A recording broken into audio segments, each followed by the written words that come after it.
Is going to start here in moments. Special presentation tonight, or a special honor tonight from Coach Eggleston and his Commodore basketball team to the people, including Kobe Bryant and his daughter, who lost their lives in the helicopter accident in California.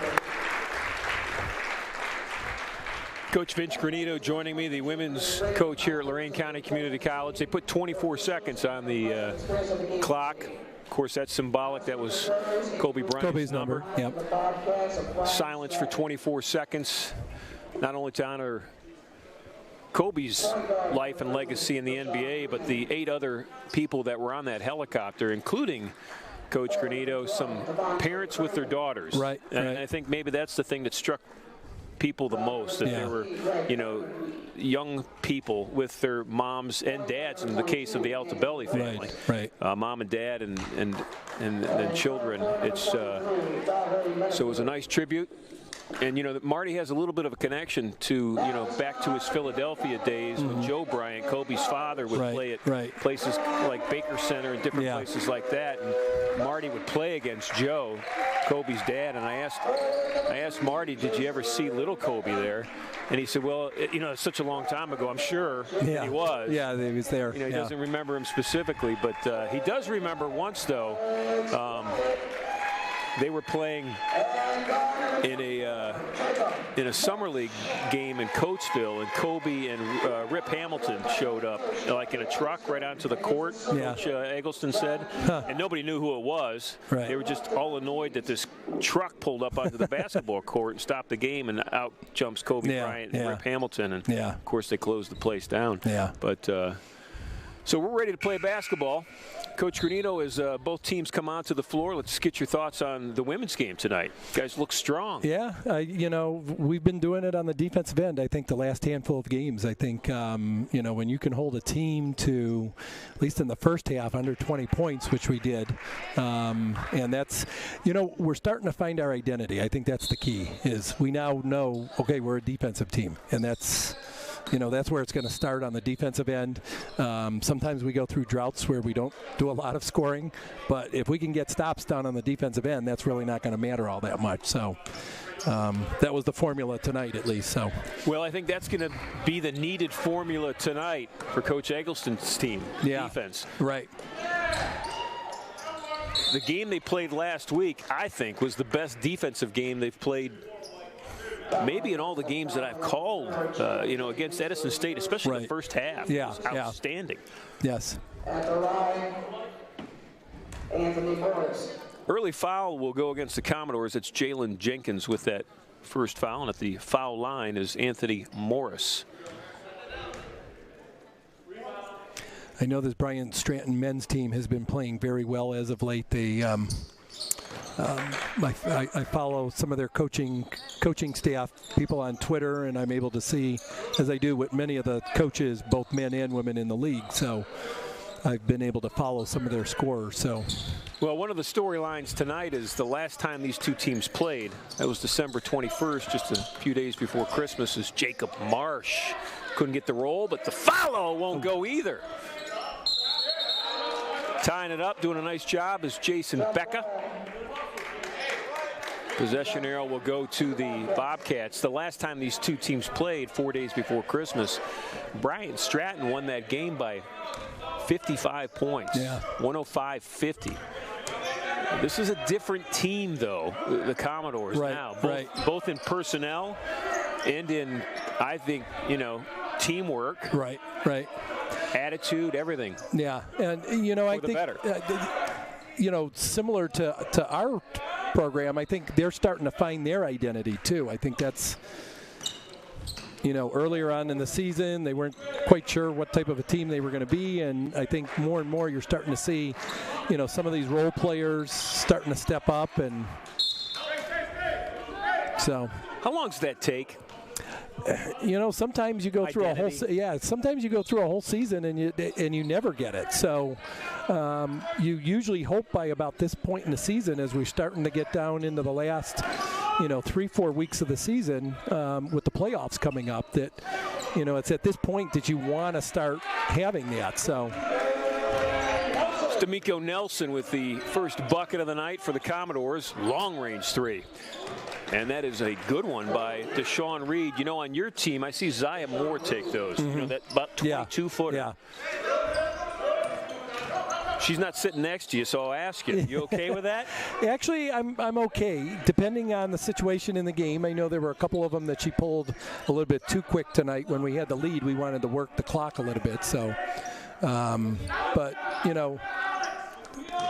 there are certain players where you don't want to sort of stifle their game, and that's her game. That's her game. Yeah. So she has a little swagger to her. Yep. And I think that rubs off. I think the other players respond to that. A little bit of a juice jolt when she comes into the game. Yeah, they respond to that. 8-2 Bobcats early on. Ball's tied up. Bryant and Stratton will control it.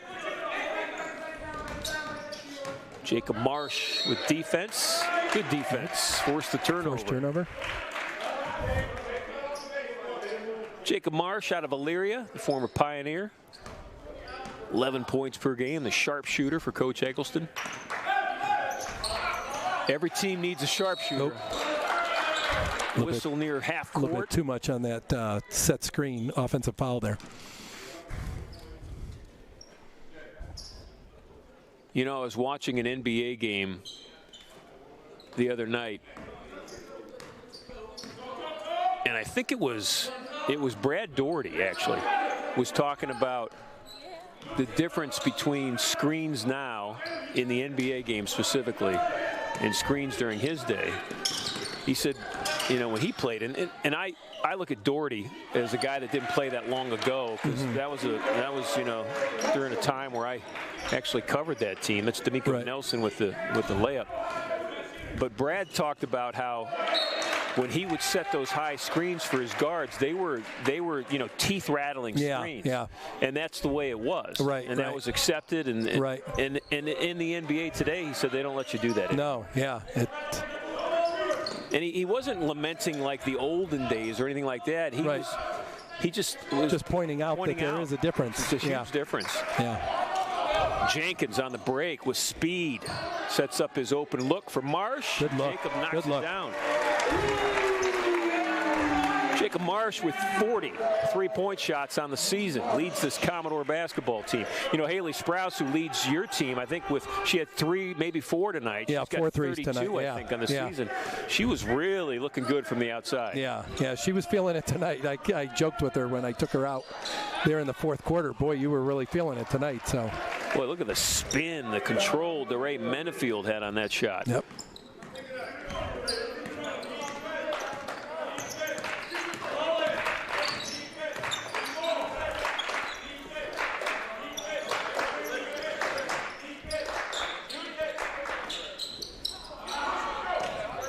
Bryant, Stratton on the break. They like to score, averaging nearly 80 points per game this year. D'Amico Nelson with the active hands. Bobcats keep it. There's that long three again. This one's an air ball. Those are the ones you got to watch your mouth and your nose and your eyeballs with, because they're not hitting anything. Right. Coming down hitting your face first if you're not careful. Nelson with the floater. Got the roll. D'Amico's got 6 of the 9. Commodores within 1. I've been impressed with Marty's team this year. The ability of being able to withstand runs from other teams and then working really hard to, there have been some stretches there where they've gone cold. Well, the beginning yet they're able to jump right back in. It was 7-2, and then it's 10-9. Yeah. It was Menefield. He's got 4.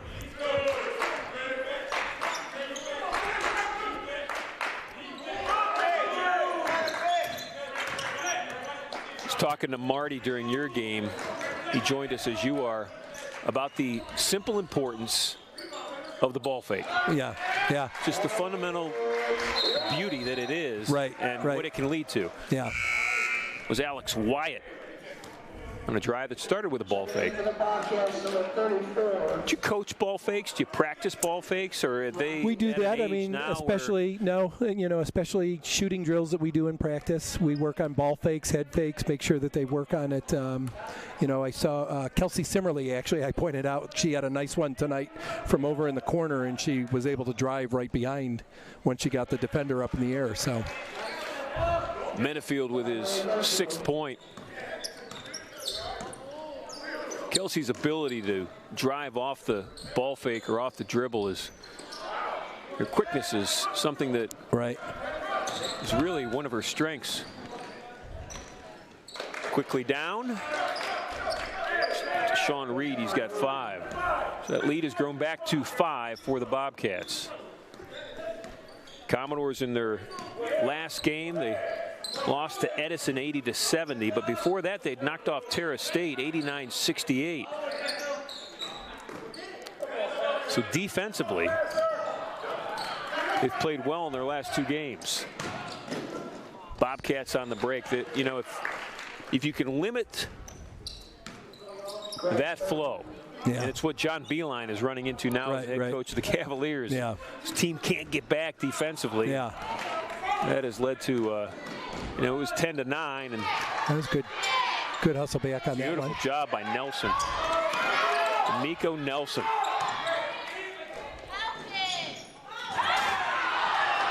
Marsh will pick it up. Well, there's a case. They had a layup, Vince, and they trying to go for the razzle off the backboard, trying to.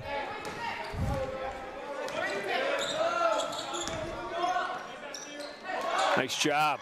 Beautiful block that time by Alex Wyatt. Not only blocking it, but controlling it. Shot blocked the other way.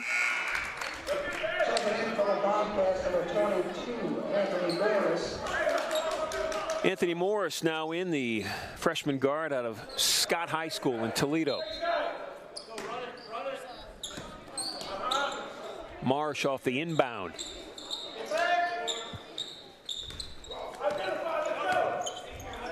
Deontay Still will bring it up.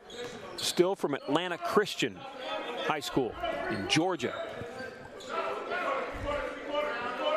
You look at the roster of this Bryant and Stratton team, Coach Granito. They come from Maple Heights, New Jersey they come from, Eastlake North, Toledo, Georgia, Youngstown. Yeah. Got quite an array. You find that in our league quite a bit. Shot clock violation there. You find that quite a bit in our league, I think, with especially a lot of the Division II teams where they have the opportunity to expand their area. You start finding more and more with the Division III teams. We see that a lot with like Edison or with Owens now. They drop down to Division III, and you're starting to see more and more of their players just coming from up there in the Toledo area, where they used to have players from all over the state and from out of state and things like that. So I think that's a big difference between some of the D2 and D3 schools there.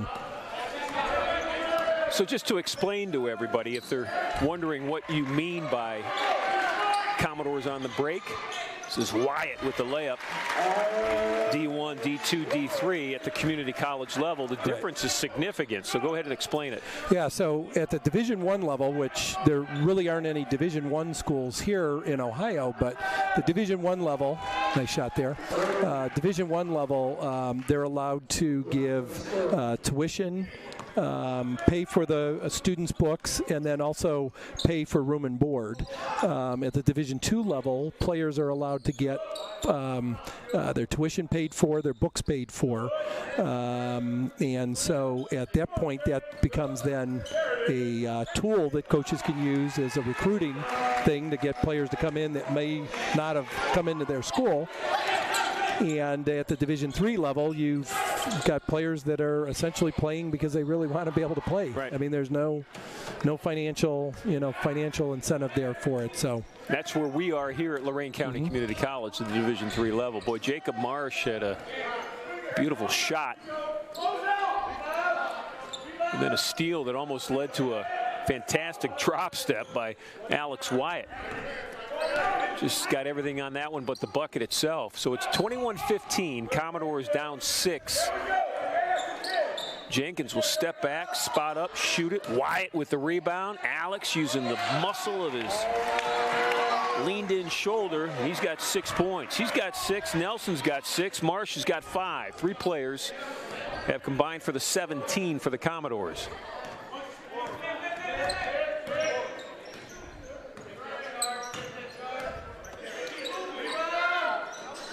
Soft shot that drops for Anthony Morris. Anthony Morris.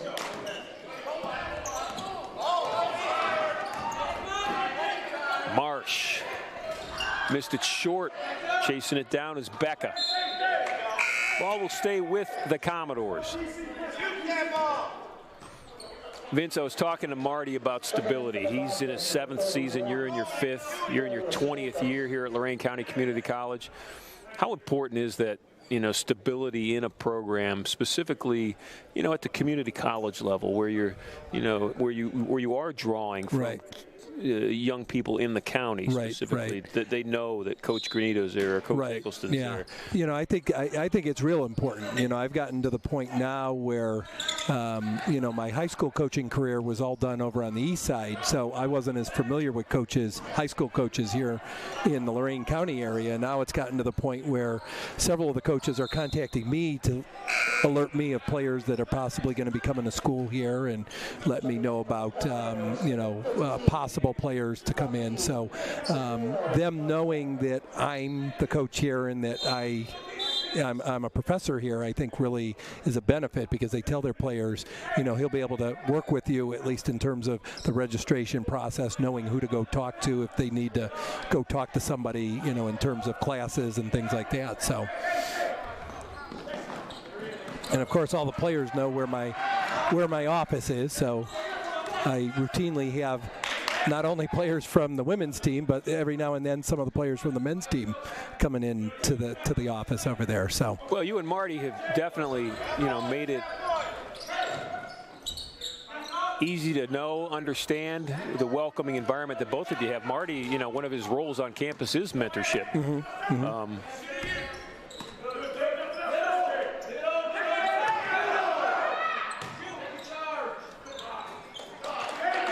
Body control leads to that bucket by Darius Jacobs. Jacobs from Stockbridge, Georgia. Commodores down 8. Just over halfway through this opening half. Becca. There we go, nice shot. Jason Becca. This is one of those stretches I was talking about where the team, expands the lead, and at least Marty's teams have done very well this year, being resilient and sort of weathering these runs and then being able to get back into a game. So there's a charge right there. Yeah, David Cedeno Martel, the young man from Spain, coming off that Commodore bench, taking that charge. Fouls on Morris, that's his first. It's a beautiful look from our camera on that end of the basket. Vince, it's our pleasure to bring Commodore basketball to anyone that wants to watch it on our YouTube channel here at Lorain County Community College. I know that certainly in the past and this year, I think some of the parents of your program have tuned in. Yep. They haven't been able to get here. Actually, my own parents tune in to watch the games. They live over in Kirtland, over on the east side, so it's a little bit more difficult for them to be able to get out and get all the way over here, especially on weeknights like this.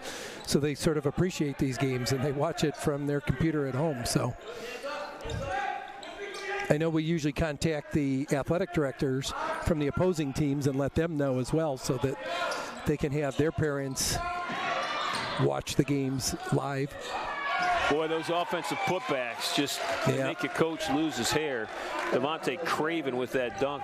That was three looks that they had at it. Becca with the reverse that wouldn't follow.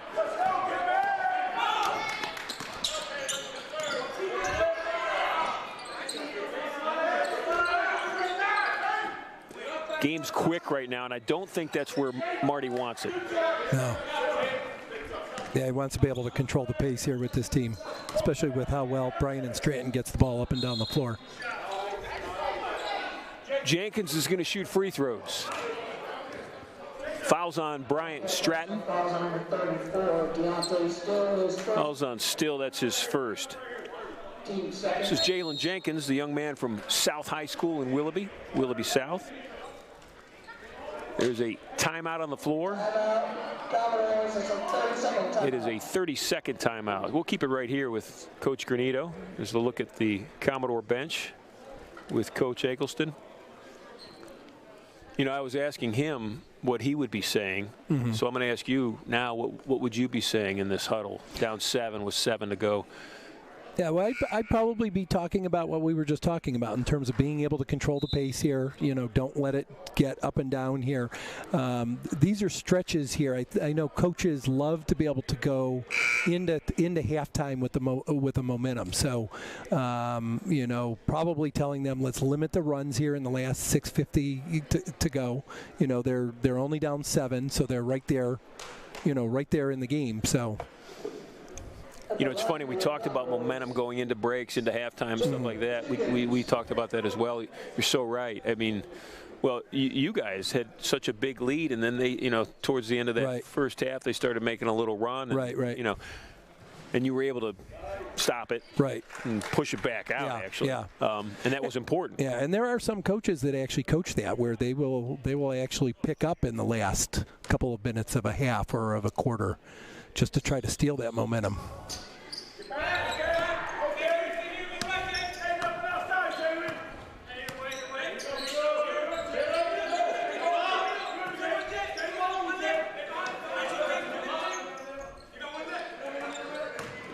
Phil in the middle of that zone. Shot was missed.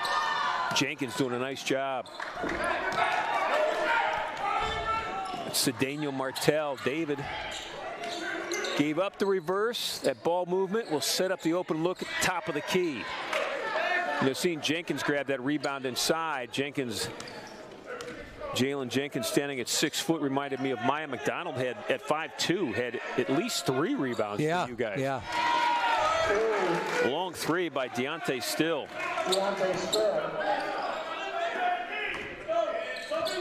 You know, they got Deontay listed at 5'10", number 34. That's got to be a mistake. Right, yeah.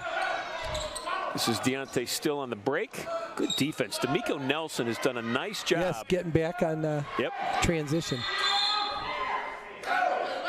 Having just enough presence defensively to not let the Bobcats get an easy look. Yeah.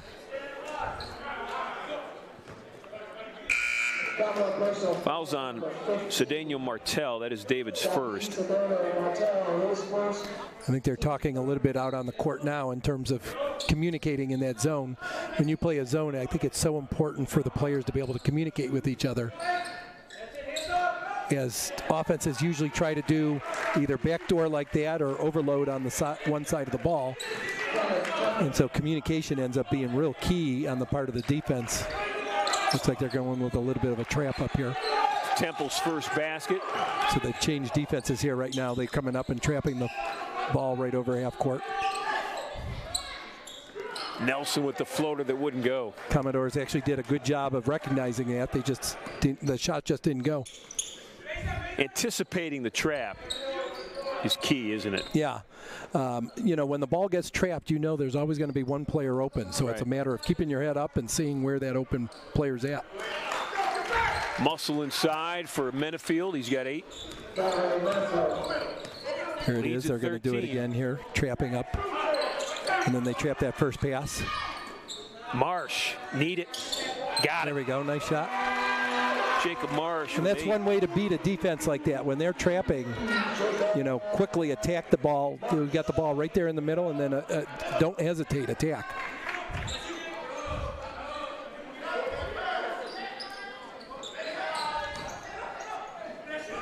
Alex Wyatt with the block. Jenkins will fill the middle.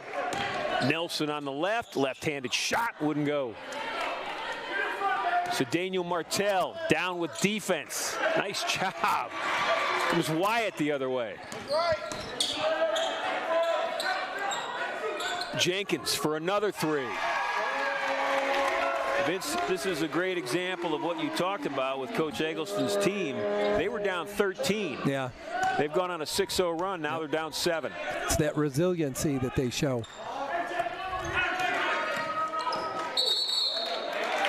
Oh, called an offensive foul on that screen there. So kind of what we were talking about. DeRay Menefield just kind of put his hands on his hips and said, "You really?"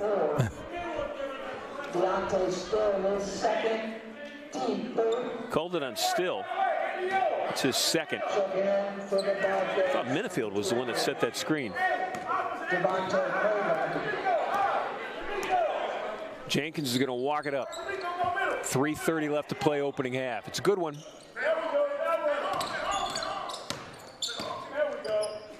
Commodore women rolled in the opener.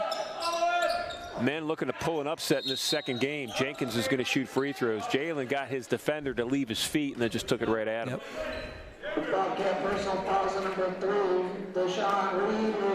So as we take a look here at Jalen's drive, if you're the coach who's coaching the team who got beat by 55 in the first game, do you even talk about it? Probably not. I probably would be looking more at maybe game film of their most recent game. I know, at least in our game tonight, we had won the first time that we had played them, and we didn't even look at the film from our first game. We looked more at their most recent game, just to see. Sometimes some of these teams have new players after the break, after the holiday break, so they may not necessarily be the same exact team that you saw a month ago. Yeah, a lot has changed, especially for Coach Eggleston's team. Right. Jenkins with good defense. The steals of Jalen Jenkins, he leads the team this year in steals. He's got nearly 30 of them.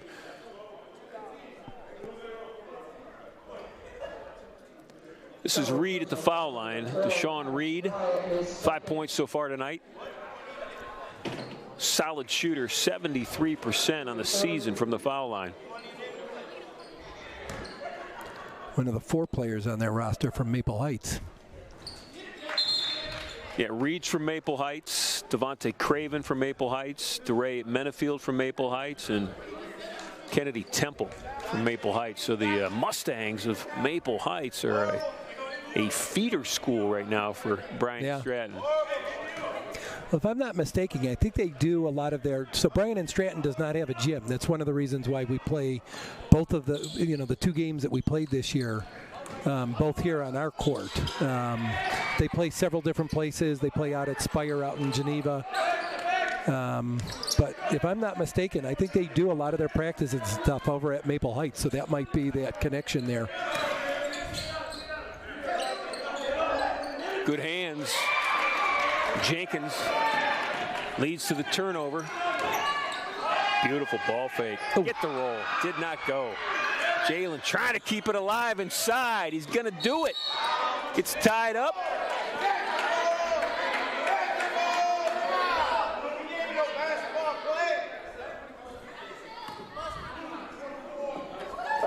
Fouls on Bryant Stratton. That was all Jalen Jenkins. Yeah, he just out-hustled.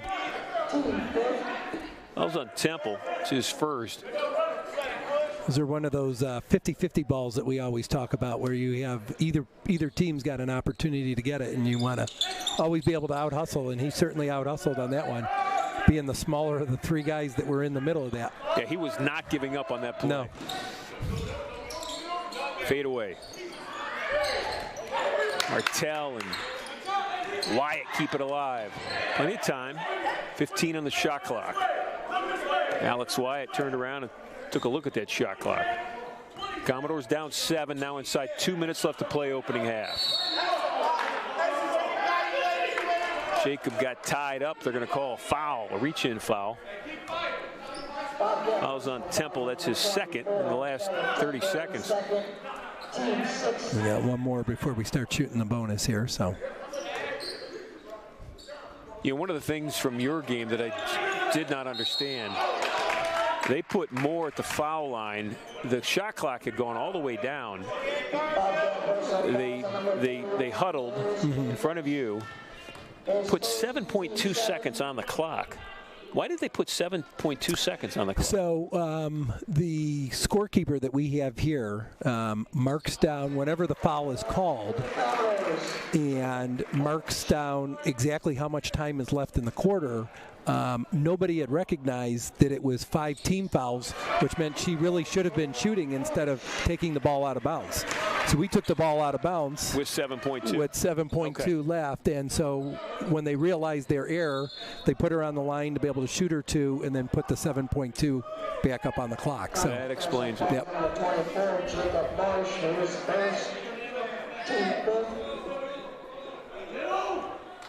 I actually told Moore she owes me 2 because I was the only one that actually recognized that there were 5 team fouls and nobody else had even recognized it. So, Vince, I've got to give you a belated birthday wish. And Coach Eggleston yeah, as well. Actually, the 2 of us, right? They're shooting now. Some of his students that he works with here brought him, just during your game, they brought him like probably 24 cupcakes. Oh, okay. Yeah, he didn't even offer me one. He even said, I'm not giving you any. I'm taking these home all for myself. So after Saturday's game, which is when my birthday was, my players actually made me 2 cakes and a set of brownies. So we were Did you out, eat it all? Well, no, we were all eating them out in the lobby after the game on Saturday. So that's fantastic.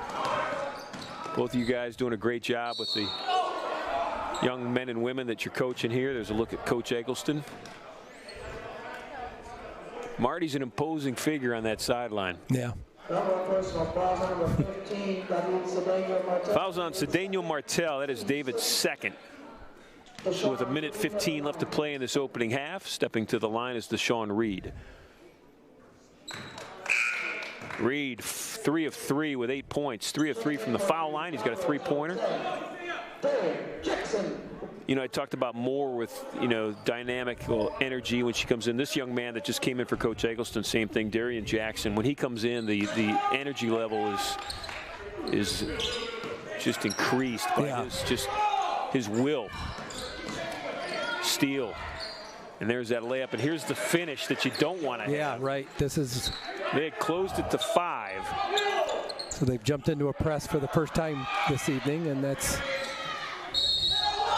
Yeah. Again, sometimes that's planned on part of coaches where they throw that press on in the last minute and a half of a half or a quarter to. And if the team can recognize and adjust to it, then you're fine. But so if Reed makes this, it's a 7-0 run in the last minute and 10 seconds. It was 36-31. It's now 43-31. Commodore is still having trouble getting that ball up the floor. Jenkins and Marsh. Wyatt, good defense. Jalen Jenkins grabbed it out of the air. Alex Wyatt did a nice job of not allowing Bryant Stratton to add to that lead. Looks like Coach Marty's over there telling them to just calm down as they're going through the press. I heard him yelling, "Go middle, go middle." Usually if a team's pressing, that's where you want to be able to attack. You don't want to take it to the sideline. You don't want it on the sidelines, nope. Yeah. Attack the middle.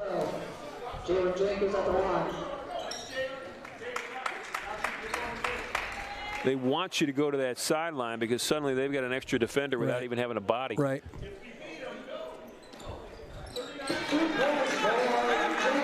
Jenkins 5 of 6 from the foul line. He's got 8 points. Leads back to 10.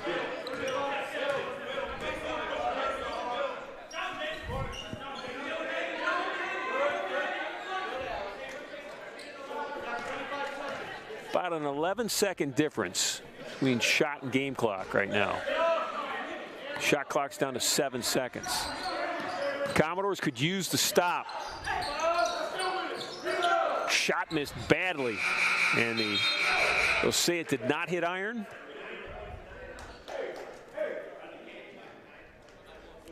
.9 on the game clock. So that thudded loudly on the backboard, not the iron. So the shot clock did not reset, even though Bryant Stratton got the rebound. They lost it to the violation. So suddenly, Coach, you get a bucket here. Yeah, yep. I was going to say, he's going to the line back now. And shoot free throws. Yep. Is it the 10th team foul or just 9? Yep, 10th, so he's going to be shooting 2 Double here. Bonus. His second, team 10th, Jalen Jenkins at the line.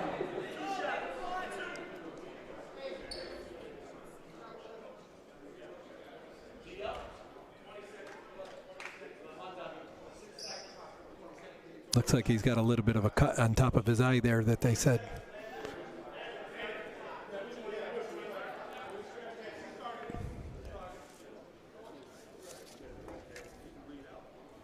Jalen will go over and see Bree Fortney. It's Bree in your shot there with Jalen Jenkins. Bree, our athletic trainer here at Lorain County Community College. Taking a look at Jalen's thumb, his the area just over his left thumb. He's a lefty. Yeah. So Bree wasn't able to finish what she started. Jalen's going to come back out, shoot 2 free throws.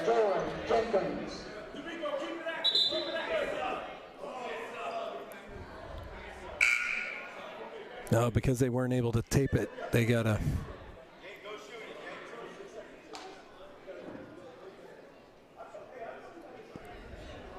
So Jason Beck is going to come in.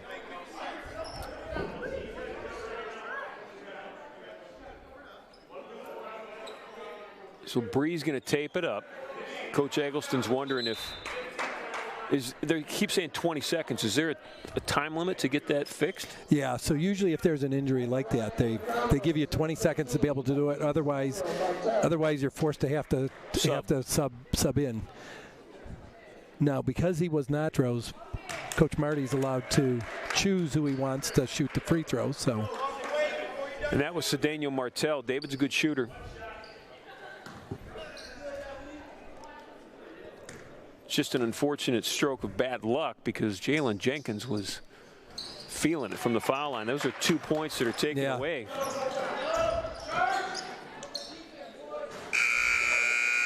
(43-33) though. Sure, Coach Eggleston's happy with the effort in that opening half. Commodores down 10 in a game that, you know, a couple of times there. Right. It's had the opportunity to slip away. Yeah. And that's part of what I said about their identity this year. They do that quite a bit in terms of not allowing it to slip away like that. So. Well, Vince, we're going to say goodbye to you and thank you for joining us. Sure, yeah. You're going to head back home, back in the classroom tomorrow, back on the court practicing with your team. Congratulations on your win tonight. Thanks, yeah. Good luck this weekend. Okay, thank you. Vince Granito, the head women's coach here at Lorain County Community College with a victory tonight. He's heading home to probably an apple pie and ice cream or something, whatever he chooses for a celebration dessert. Thanks, Vince. Sure. All right. It's halftime here in the gym of the men's game, 43-32. The Commodores down 10 to the Bobcats of Bryant Stratton. We're going to spend the half telling you the stories of the students and the professors and the programs here at Lorain County Community College. Each story is just 60 seconds, and we'll move through a lot of them. We've got lots of things to say. Stay tuned. I chose Lorain County Community College because it was close to home, was affordable, and I wasn't sure what I wanted to do in my life. I'm Jimmy Hozalski. I'm from Wakeman, Ohio. I went to Firelands High School. I first met Jimmy when he took an anatomy and physiology class with me. He was just a very bright student, and after he got done, I asked him what his future plans were, and he said he was going to go to nursing school.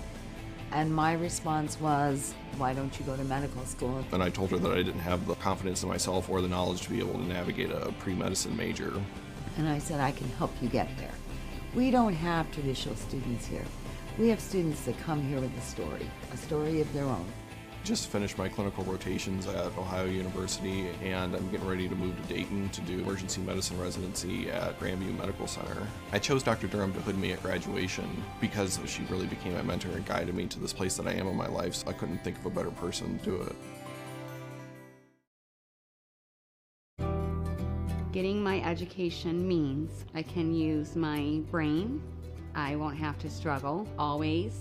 I would rather struggle now than struggle forever. I'm April Fuentes. In 2011, I was fresh out of a marriage. I was a mess. I wanted my girls to see what I am capable of because they are watching me. And I want them to know that they can achieve anything. I'm raising my family in income-based housing so I can achieve my dream. I have to pick and choose what I have to pay each payday or what can wait. Education means I can succeed in what I want. I can earn my own way in this world. The end goal is to earn my master's and PhD. I finally like myself. I like that I'm not done.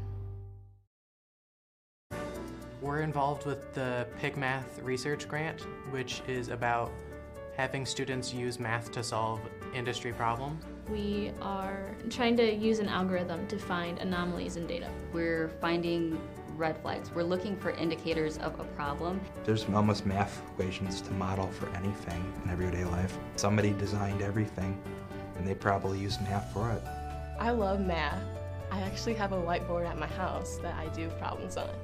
Math to me is just like puzzles. You're solving problems, you're tackling something in new ways. It's really a creative thing. I'm actually from Chicago, but I came out here because there's a lot of good things said about Bryant County Community College and a lot of opportunities that the students get here. I just felt like it was getting me out of my comfort zone. And I really like Professor Dobeck and her teaching style. I think math is best, honestly. We are Lorain County Community College. We respond first in a crisis. We teach your children. We protect your community. We care for the elderly. We start businesses.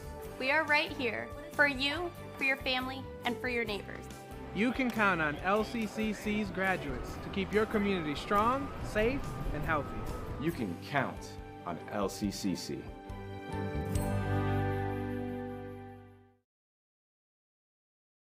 I always thought that if somebody got hurt or somebody fell or somebody was around me that needed help, it was my responsibility to help them. I'm Dan Sumter. I'm an Elyria Police Department detective. I've been a detective for the last 6 years and have been on the department. This is my 21st year. We all have a role. My role is of cell phones. Every investigation involves cell phone, mobile forensics, mobile technology. Everybody has their lives on their phone. The forensics I do on our cell phones solve 99% of our cases. Recently I had a homicide case where 3 guys eventually got life sentences. I was able to recover enough evidence to prove that this wasn't just a random murder, it was a murder for hire case. That's why we got the 3 life sentences, so that was huge. Lorain County Community College fits with the digital forensics and the Elyria Police Department in a way that it kind of kicked off what I do. The equipment that they have and the access that they gave me, I could do anything and everything that I needed to get done. It was like I hit the lottery every day. Every day I'm proud of what I do.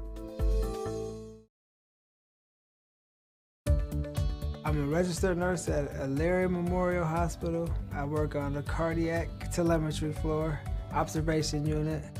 I'm Jimmy Lopez. I'm 39 years old. What other job can you say that you can go to work every day and you're helping somebody every single day? Lorain County Community College, wow. You guys fit into my life huge.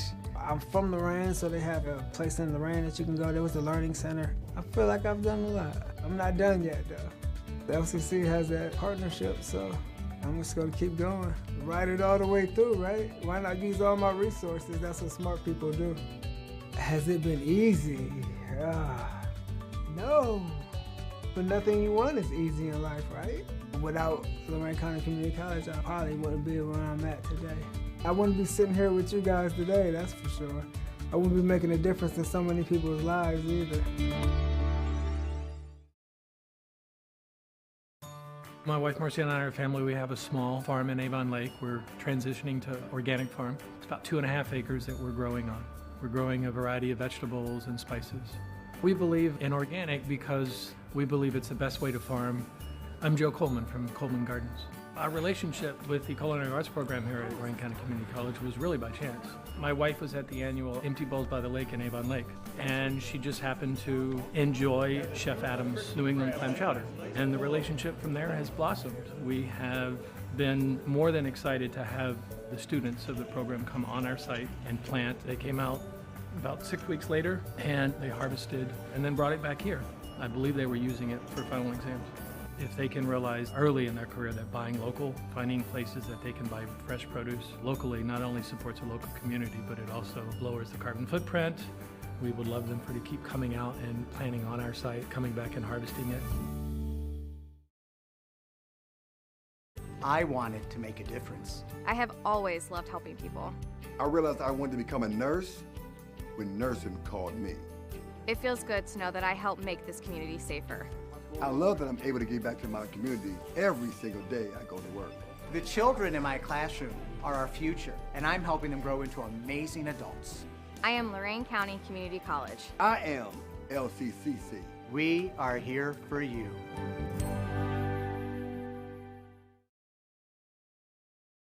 I think there were some times that I said I wanted to be a teacher or an actress, but journalism has just always been my thing. I'm Madison Tromler. I'm from North Ridgeville, Ohio. Going to Lorain County Community College definitely changed my life, and it led me into a complete domino effect of opportunities that led me to where I am today. I'm a little bit of a news junkie.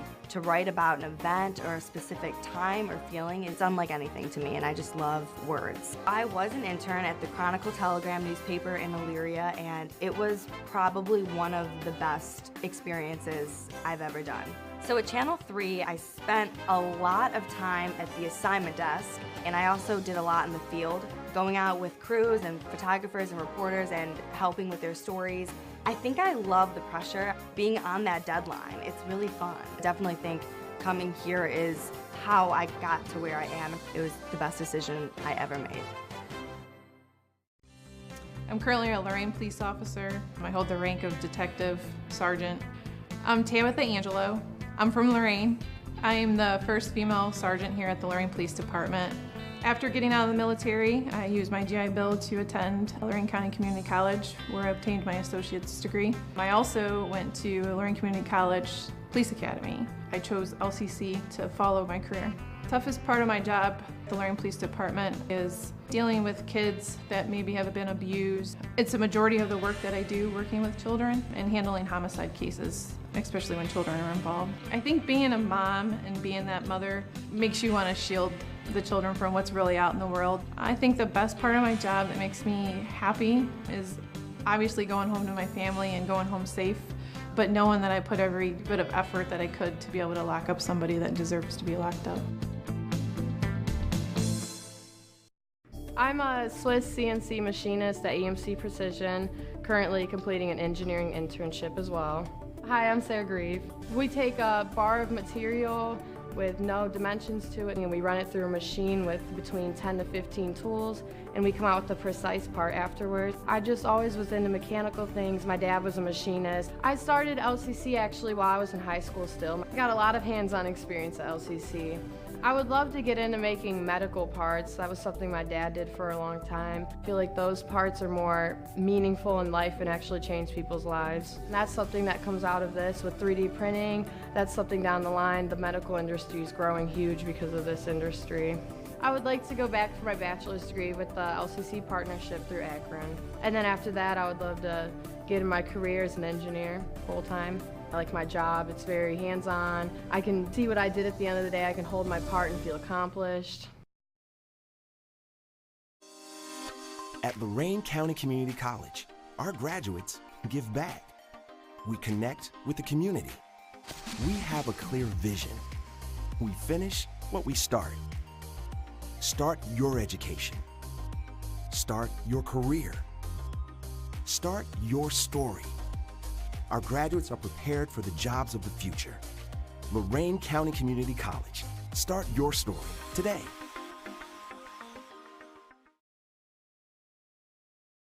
I always wanted to be a nurse because I got into a car accident when I was young. My daughter was really badly injured, and the lady that happened to stop and help us, she happened to be a nurse. I'm Brady Spradlin. I'm a wife. I'm a mother of 11 children. I would be a labor and delivery nurse because I know a lot about babies.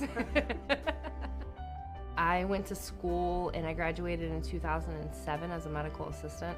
Kind of got that one degree and I kind of just got stuck there for a long time because I had kids at home and it was rough.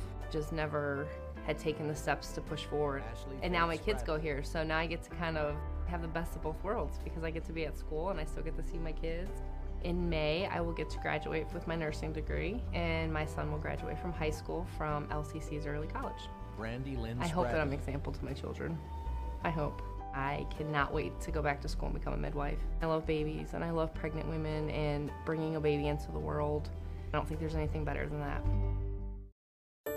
We always pressed education onto our children and told them the importance of going to college. I am Kimberly Wright. Hi, I'm Roger Wright. I am the Chief of Security at the Lorraine Correctional Institution in Grafton. I'm a business office manager for a nursing facility.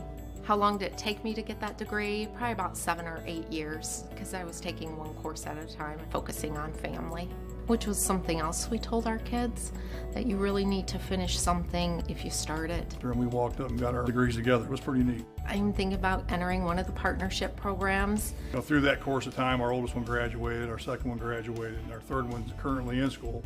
At first I was intimidated. I think I started going back around 48. And I was worried about always being the oldest guy in the classroom. But I actually had fun sitting in classrooms. I was able to learn from some of the younger kids, and a lot of times I had opportunities to share some of my wisdom that I've learned over the years. Yeah, I'm proud of my husband, yeah. At Lorain County Community College, our graduates give back. We connect with the community. We have a clear vision. We finish what we start. Start your education. Start your career. Start your story. Our graduates are prepared for the jobs of the future. Lorain County Community College. Start your story today.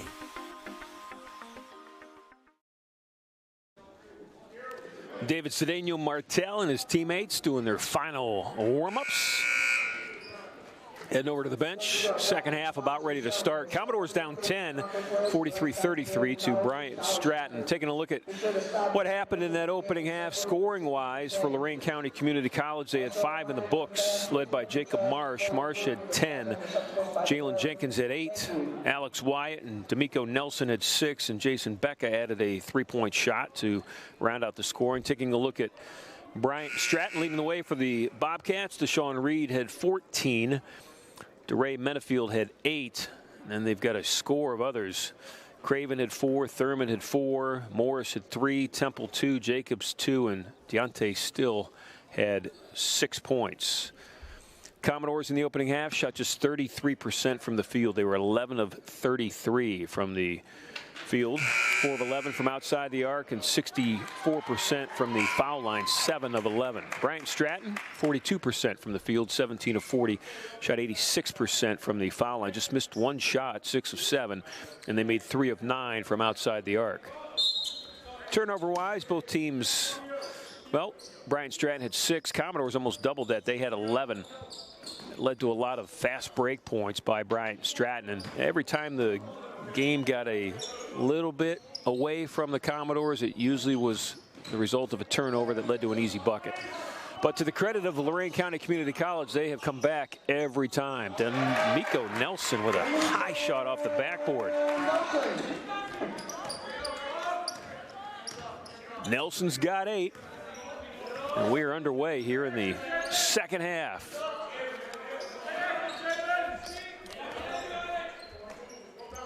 Commodores will travel to southeastern Ohio on Saturday to take on Hocking College, both the men and the women.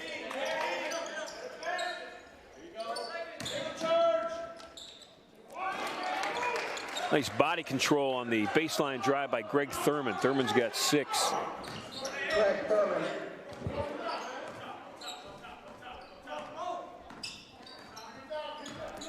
Nelson and Wyatt, Marsh, Jason Becca, and Jalen Jenkins on the floor for the Commodores. That's the same 5 that started this basketball game.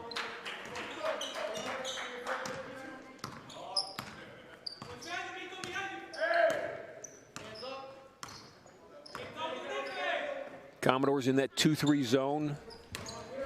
Floating through the middle of it, Devontae Craven. And that's Deshaun Reed inside. He's got 16.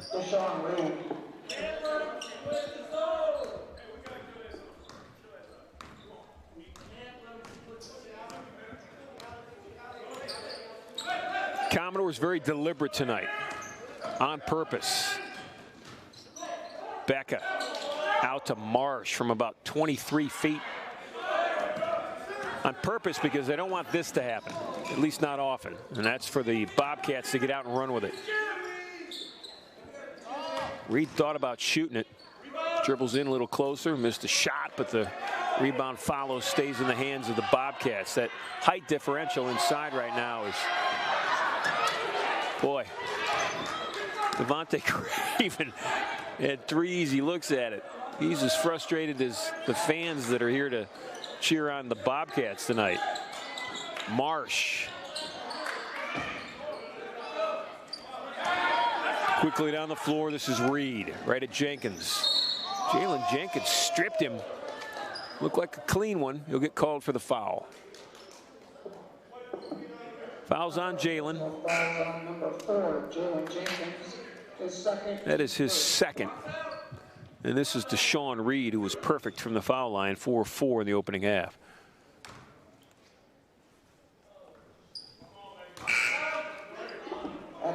Deshaun on the season, 73% from that foul line. Averaging 22 points, 4 rebounds, and 6 assists per game. Leading scorer, leading assist guy, and uncharacteristically missed those 2 free throws after going 4-4 in that opening half. This is Nelson for 3. Commodores struggling to get a bucket as we're 3 minutes into the second half. Got one.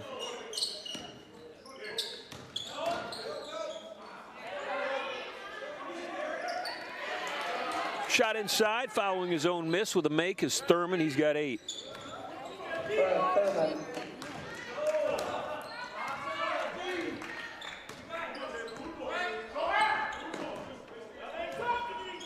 Commodores down 14. It's the largest lead, and it's about to make it 16. Menafield, he's got 10. Menafield again.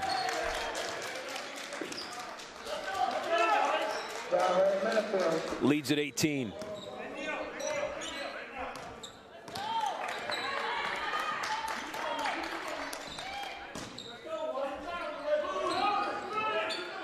Well, that first half was just rock solid in many ways for this Commodore team, but the start of the second half has not gone their way. Derek Yankee inside for LCCC.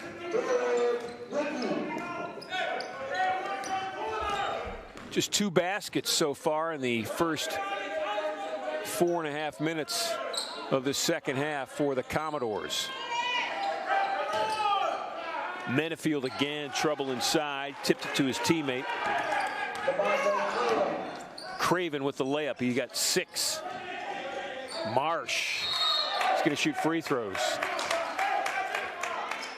A couple of Bobcats ran into each other that time, defending Jacob Marsh. Here's a look. I think Thurman and Reed ended up, well, it looks like Thurman came down on somebody's ankle. I thought maybe he got nicked in the eye. A lot of guys trying to block Jacob's shot, but that is clearly not that. It's an ankle injury. A lot of times when you go up, you come down on somebody's foot, and it just really messes up your ankle. So hopefully, I think that's Greg Thurman. It's hard to see his number from here. Hopefully Greg's okay. Bree Fortney tending to him as Jacob Marsh is ready to shoot free throws. Boy, the free throw shooting in this game for the Commodores has not been good. It wasn't good for the Commodore women team either. Marsh has got 11. Leads the Commodores in scoring. A block shot by Yankee. Here comes Jenkins with it.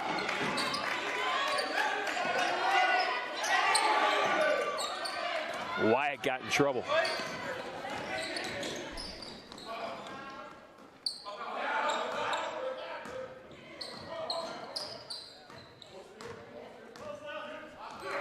Bryant Stratton 10-6 in the season. Had a loss in their last game. Mennefield with 14. They lost to Clark State 84-74.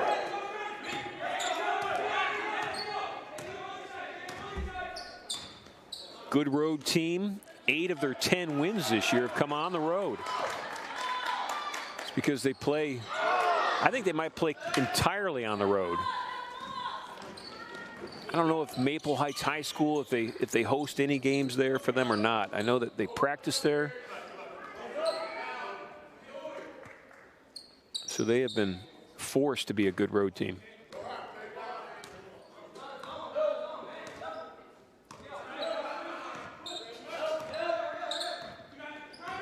Shot clock's at 5. Quickly to the basket. Ball was stripped and stolen by Alex Wyatt. Jenkins, the lob to Yankee.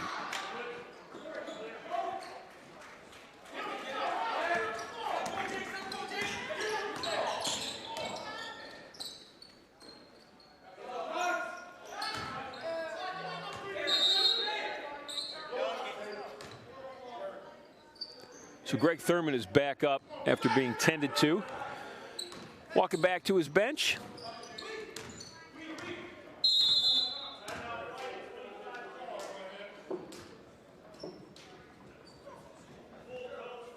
There is a full timeout on the floor. It's a 60-second timeout. So we're going to take this 60 seconds and introduce you to a police officer in North Ridgeville, one of our very own Police Academy graduates, Kelsey Garibrandt.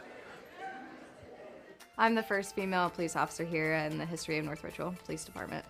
I'm Kelsey Garibrandt. Being a female in this career in general too, a lot of people that we encounter on a daily basis are going to be men 9 times out of 10. It's always best to be, mentally tough and physically tougher than the person you're going to go interact with, because you never know what's going to happen. I think I would be naive to not have a fear. I understand that every day I walk in here, you put the vest on. Like I said, you don't know what you're going to experience. I got 3 older brothers. We fought pretty hard at home. Pretty hard. I'm from Croton, Ohio, a really, really small town near Columbus, basically the size of Mayberry then. We have a stop sign. I know Barney Fife, yes. If I had to choose a Hollywood police officer, I'd definitely be Sandra Bullock. I come to work and I'm excited to be here. Yeah, I've been pulled over by a police officer, took the speeding ticket, cried to my mom. I learned my lesson after the first time. And that was that. I never got caught for speeding again. So look at Thurman on the bench, right in the middle there. Looks okay now.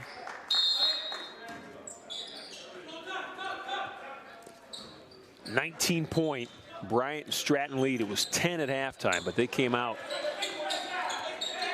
with suffocating defense to start this second half and built their lead. Jalen Jenkins from way out. This is Reed, he'll push it. Craven to the basket. Devontae Craven with 8. Wyatt the other way. Derek Yankee with the finish.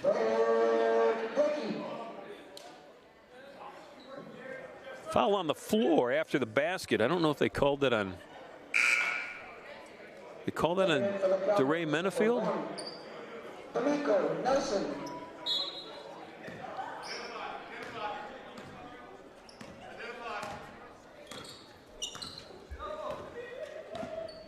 I didn't see an update on that, so maybe it was just a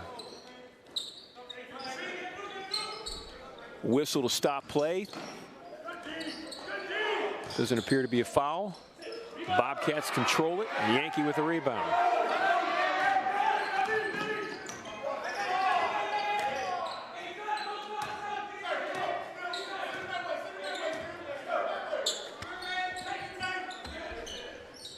Marsh looking for a screener. Yankee will give it to him.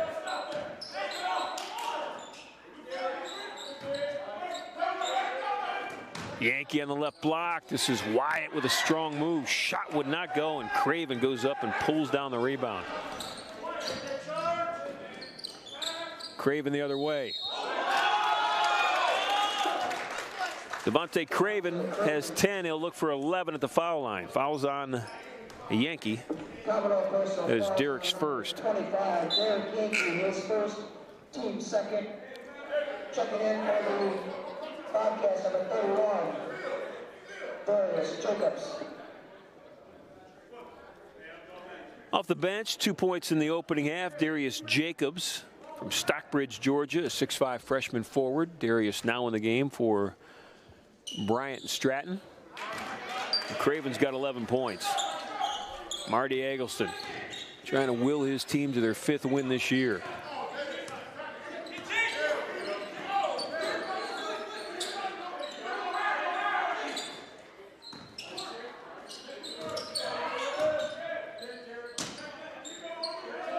Marsh with the ball in the corner.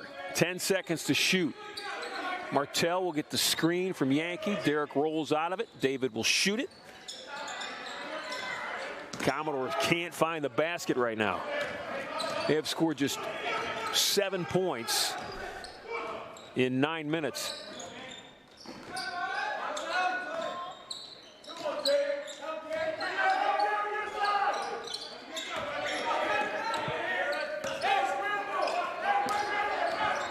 Marsh is going to bring it up.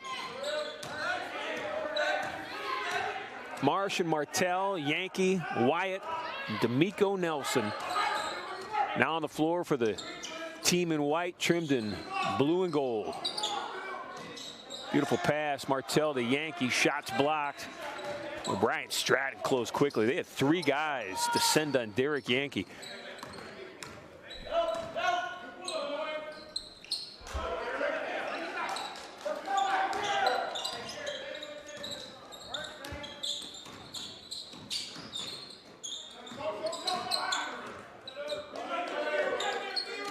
Bobcats in that man defense. Wyatt trying to draw the foul. Here comes Reed the other way. Craven with it. Beautiful passing. Reed to Craven, and finishing was Darius Jacobs. He's got 4. Unselfish, 64-40.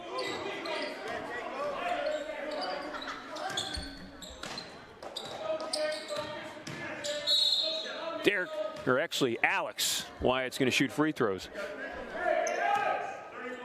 Well, you look at Alex White, you look at all the minutes, actually, of this. You see Alex on that drive. The hesitation dribble led to drawing that foul. Second half of the season, the playing time has increased greatly for, it's a somewhat different team. I mean, the 9 guys who are still here were here in the first half, but these 9 guys, the minutes have increased greatly. Wyatt's one of them. He's averaging nearly 10 more minutes per game in the second half of the season than he did in the first half. And he's typical. Reed's got 18. Leads at 26. Bobcats push it. Wyatt and Marsh come up with it. Nice defense that time by Alex Wyatt. Jacob Marsh all by himself. Yankee tied up Craven. Derek will get called for the foul. That will be his second.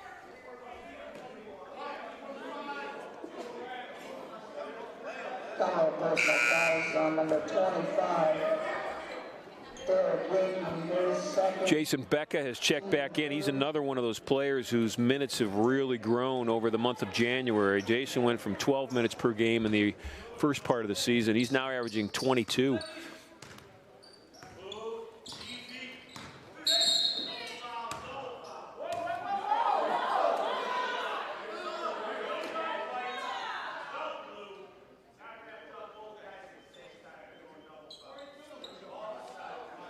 Double foul called on Devontae Craven of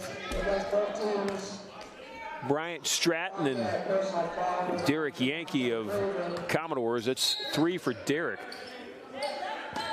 First foul for Craven. Craven's first. This is Reed working against Nelson. Lost the dribble. Marsh with it. He lost it. Wyatt looking for Yankee. Ball knocked out of bounds. Off the Bobcats.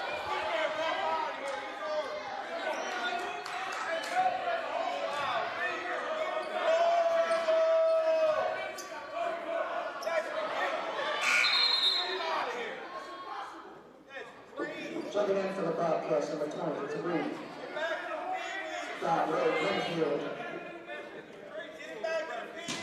DeRay Menafield back in for Bryant, Stratton. Yankee working against Craven. Craven will grab the rebound. Here comes Reed. Reed fills the middle. Kicked the ball, went off a Commodore. Commodore personal fouls on number 24, Jacob Bush. His second, team fifth. Checking in for the Bobcats, number 24, Kenneth Temple. Beautiful inbound. Double screen set up to Sean Reed. He's got 20. Leads at 28. It's a beautiful first half. Well played. 43-33. Commodores down 10. This second half has been all Bryant Stratton. It has been a completely different atmosphere. Nelson. This is Becca for 3. Reed and Craven and Nelson fighting for it. I believe it went off Reed.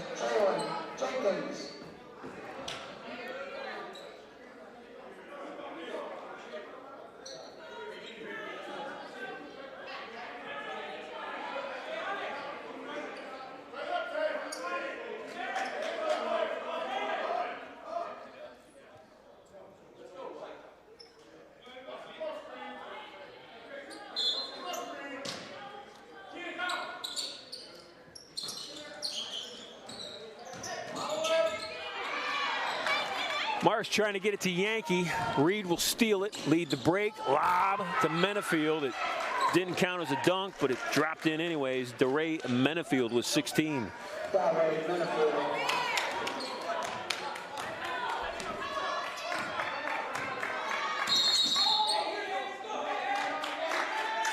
Timeout called. Commodores got the timeout before the ball was stolen. It is a full timeout. It is a 60-second timeout. Commodores are down 30. We'll be back.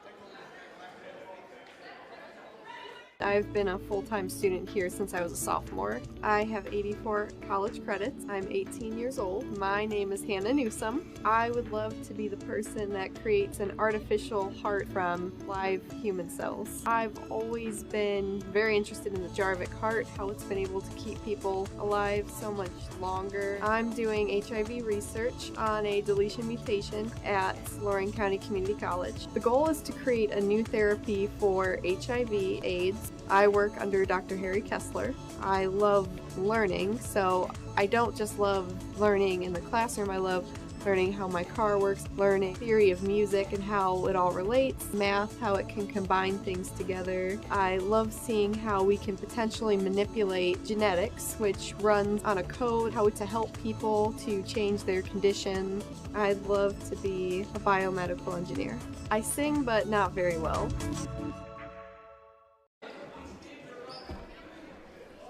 There is a technical foul been called on the Commodores' Derek Yankee, so Craven will come down and shoot free throws.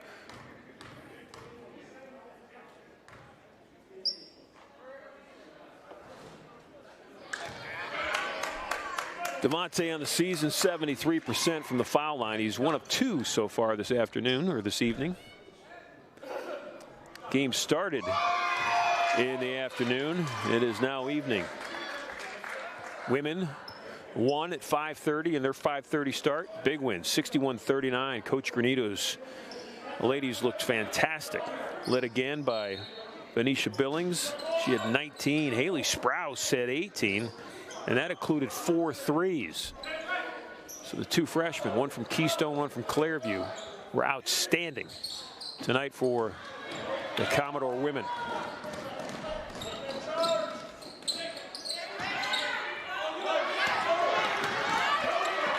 Wyatt on the break, being chased by 3 Bobcats. Defense is relentless. Got to give Bryant Stratton credit. They do not go away. Greg Thurman gets called for the foul. This is Alex Wyatt, a sophomore from Brunswick.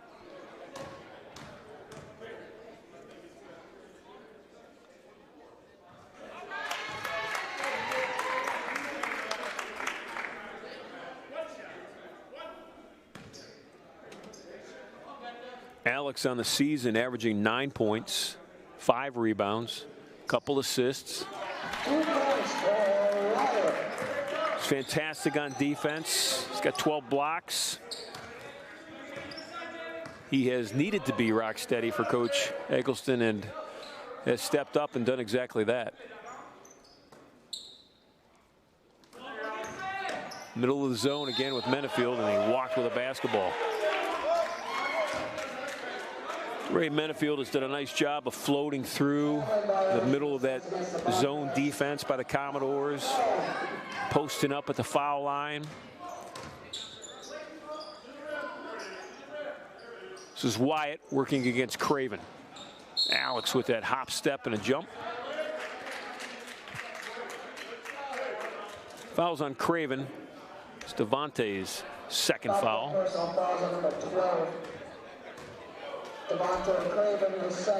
Alex Wyatt back at the foul line. He's got 8 points.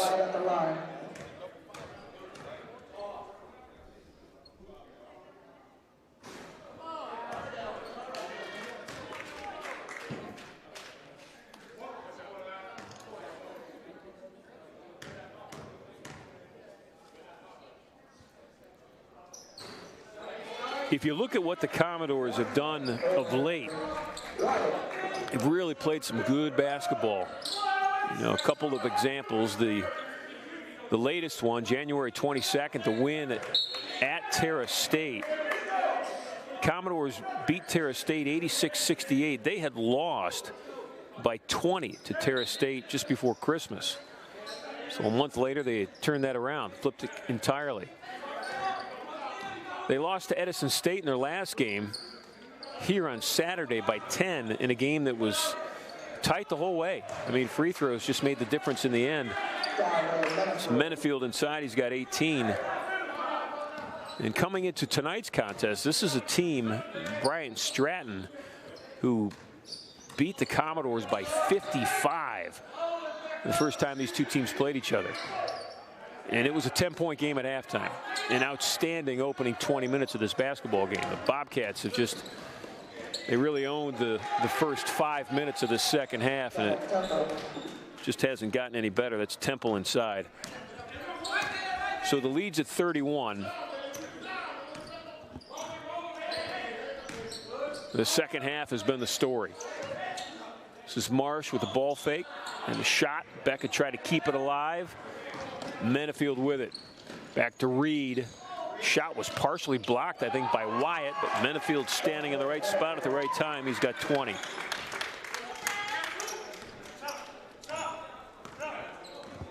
.536 left to play. Winston Johnson and Darian Jackson off that Commodore bench, ready to come in for Coach Eggleston. It's Jacob Marsh. Marsh with 14. Got 3 threes. Jacob on the season with 42 three-point shots. He leads the team. It's Menefield in the middle.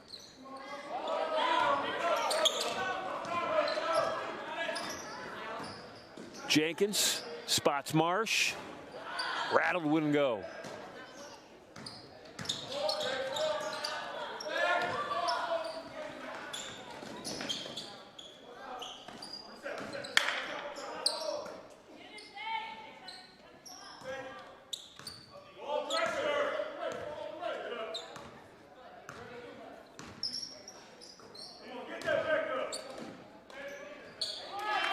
Jason Beck has got a tough assignment. 6'1" freshman forward, having a matchup against DeRay Menefield. That is a size mismatch.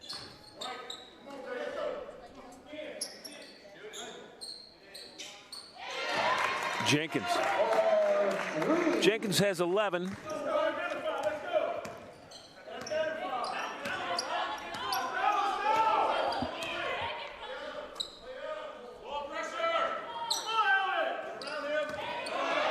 Nelson with a deflection to Alex Wyatt. Reed got in there and kept Wyatt from laying it up. Checking in for the broadcast number 42, AJ Green. Darian Jackson and Winston Johnson now in the game for the Commodores. Jackson seeing his second action tonight, the freshman out of Clearview High School. Winston Johnson in for the first time tonight. Winston from Avon, 6'3" freshman forward. Winston wears number 20. It's Wyatt with the 3. Alex Wyatt with 12. Wyatt with 12. Marsh has 14. Jenkins has 11. Nelson has 8.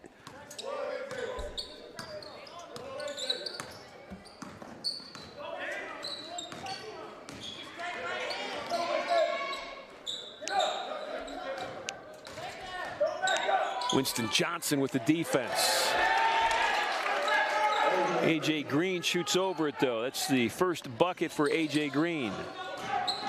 Green out of Youngstown. Played his high school ball at Austintown Fitch. Becca will shoot the 3. Jason Becca with 2 threes tonight. He's got 6 points. Inside 3 minutes to go. Darian Jackson trying to get up in the kitchen of Anthony Morris.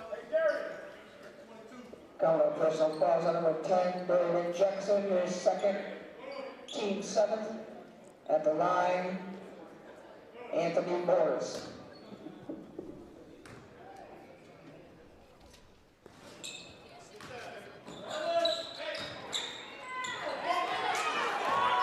Johnson try to get it to Jackson.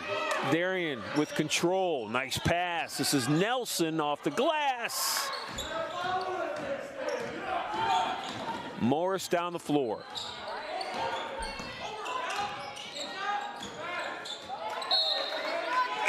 Bobcats will throw it away. Commodores will get it back.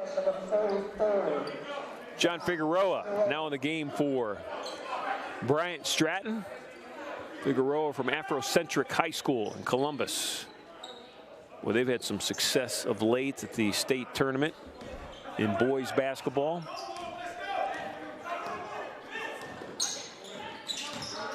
Back out of the trap. This is Nelson.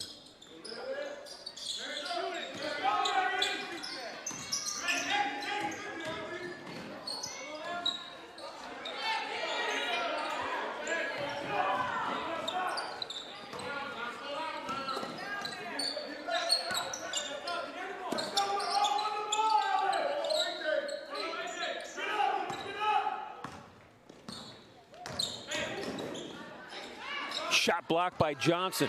Nelson with good defense too. Oh God. Darius Jackson right in front of me. Oh. He went hard into the bleachers, literally 5 feet from me, and hit his mouth right on the bleachers.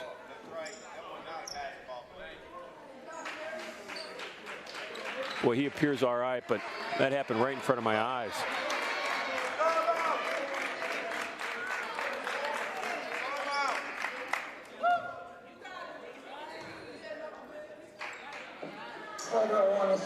Number 44, John Figueroa. Fouls on Figueroa. Team 6, Darian Jackson at the line. This is Darian. He's going to shoot free throws. Just glad he's able to stand up, and he's not. He really hit the bleachers hard.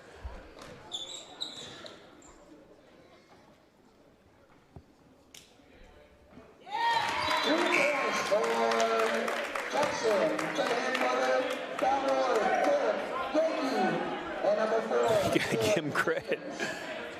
He made both of those free throws. He's staying in the game.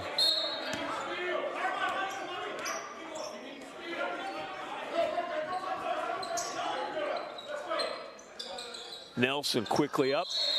Ball went up on top of the backboard, so the Bobcats are going to get it back.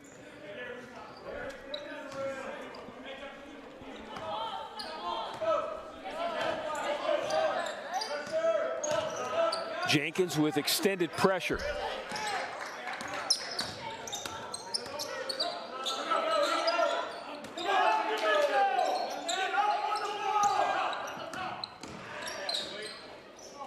Shot partially blocked.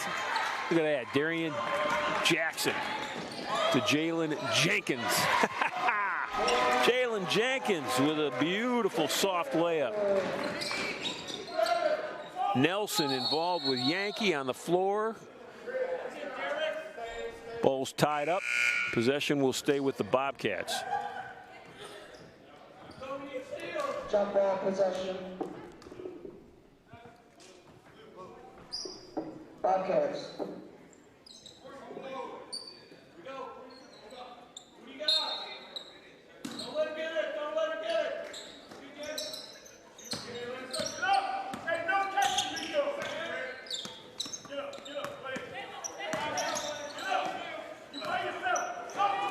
Commodores and Bobcats playing this one to the end.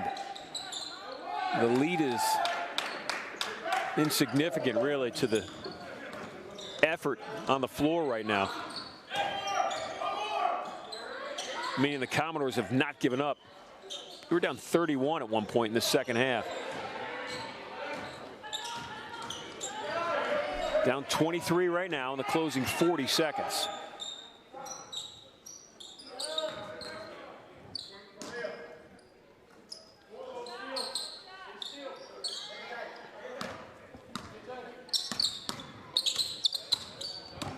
Wyatt out top with Thurman. Alex almost had the steal. Shot clock's at 4.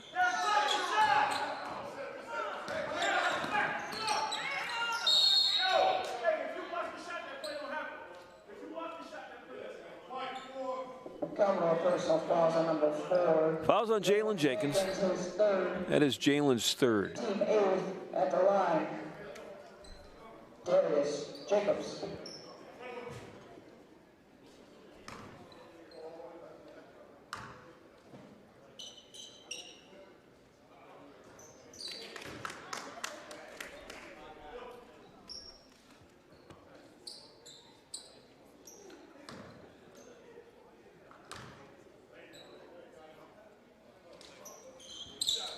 Jacobs with 6. 14 seconds left.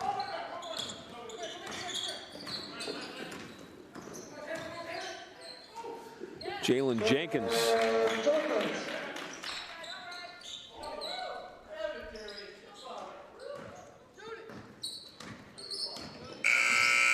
And that's the ball game. 84-61. Bryant Stratton with the win. They improved to 11-6 on the season. They are now 9-6 on the road. Commodores of Lorain County Community College dropped to 4-16, now 1-10 at home. Up next for the Commodores, they'll travel down to southeastern Ohio for Saturday's matchup against Hocking College. Well, for all the men and women on the production team here at Lorain County Community College, we're happy to bring you Commodore basketball on the YouTube channel. 1 win, 1 loss tonight. The women won, the men lost, but played well, especially in that opening half against a team that beat them by 55 last time they played them. So next time we see you will be a couple of Saturdays from now, actually 2 Wednesdays from now. We've got a Wednesday and a Saturday weekend of broadcasts. Always have a highlight package to show everyone. Highlights from the game that just ended, some of the action from today's matchup. So I'm going to say good night, well wishes to everybody, and enjoy the collection of highlights that Adam Muska and Jeremy George and our broadcast production team has put together. Thanks for watching. 84-61, your final tonight from the Ewing Activity Center.